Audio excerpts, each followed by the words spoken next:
Hello everyone. Today I posted a story that was talking about love bombing and how it is not romantic, how it is a predatory process that people use to captivate a lover and then make them endlessly obsessed with them while they then continue and begin to back away and pull away.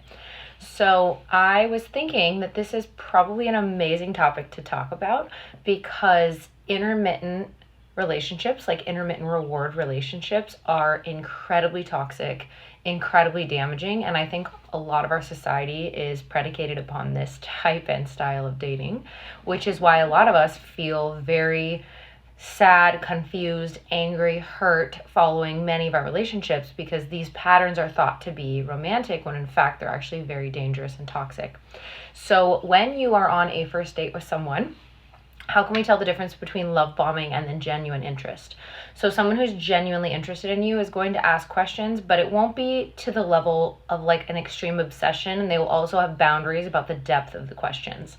So if they are diving into your deepest wounds and the worst things that have ever come into your life and come into your path, that is what we call trauma bonding. So someone who trauma bonds with you, that's step one into a very, very toxic relationship that you'll have with another person. So when someone is telling you about their pain and then you're telling them about your pain, and then you create this enmeshment with the person upon shared trauma, people who aren't necessarily narcissistic or predatory can have this kind of an interaction. It doesn't necessarily mean the person is toxic, but it is the foundation for a very toxic connection if that's the ways in which you are bonding. And then on top of that, it's over the top romance. It's all day long love bombing and you're amazing and you're everything I've ever looked for. There's no way we could possibly know that about a partner in the first 72 hours. I do believe that every time I've met someone that was an impactful part of my life, although yes, most of them did have narcissistic qualities, I felt very soon on that this was going to be an impactful person in my life. And I guess in a sense I was right. It taught me a lot about the dangers of trauma bonding, codependency, addictive relationships, love addiction, narcissism, and me playing the role of the codependent and the empath got very, very damaged from these people. So circling back, you should be leaving a date with someone that you're interested in feeling safe, grounded. Your nervous system should feel calm. You should feel incredibly grateful to have met them, but not in like a manic sense. Like, I don't know when I'm going to see them again. Oh my God, I hope they like me. What if they don't? What if they're out of my league? Do you think that they like me? Did I say the right things? And then an hour later, you get a text message just like, you're the most amazing person I've ever met. I'm so glad that we found each other. This is going to be a great love story.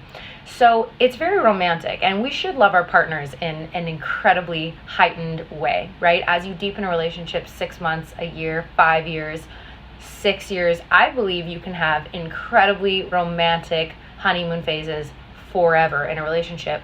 But you need to prime and also prep your nervous system for that kind of intensity and intimacy with someone. You need to see them angry.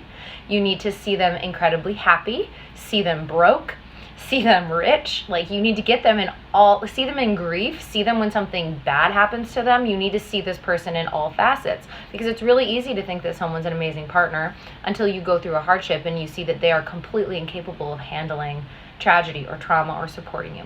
So I really, really, really had a lot of work to do in this area, because a lot of us girls, a man sweeps you off your feet. The sweep you off your feet thing is so enticing, and it leads you into very toxic and dangerous things. Another added layer of this is a lot of us always have had to seek the approval of our most toxic caregiver. So whether that's a female who's seeking that acceptance from her father, or whether that's a male who was never good enough for his mother, you're going to find these people that validate that. So if a beautiful siren female comes into your life and she's able to push on every button that you have been needing to have pushed on in order for you to open up and fall in love and think you found your soulmate, she's gonna do it. That's what toxic people do. They recognize a wounded individual, and then they push on the button that they can in order to make the person open up and love them.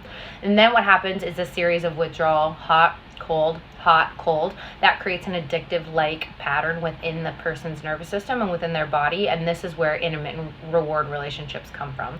So there's been studies done that if you put a rat in a cage and you give him a pellet every single time, he'll push and get the pellet. But if you take the pellet away completely, then he'll push for a while and then he'll give up.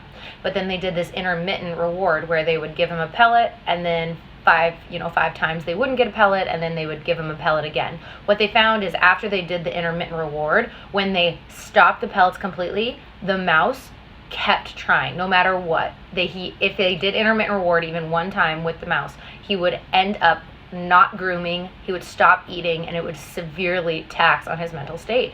This is insane. This is what our relationship is predicated upon. So I'm going to do a lot more on this in a lot deeper, and this is just off the cuff. I didn't do any research for this video. I was just thinking this is such an incredibly important topic that no one's really talking about. So one of the biggest things you can do immediately is start recognizing the patterns of openness and intensity when you first meet someone. Of course, I do believe that spirit will give you, spirit chills and yummy feelings when you look into the eyes of a soulmate and someone you're going to love or be with. But it should feel a bit like a very safe, grounded, yes, this could be my person. I feel so good about them.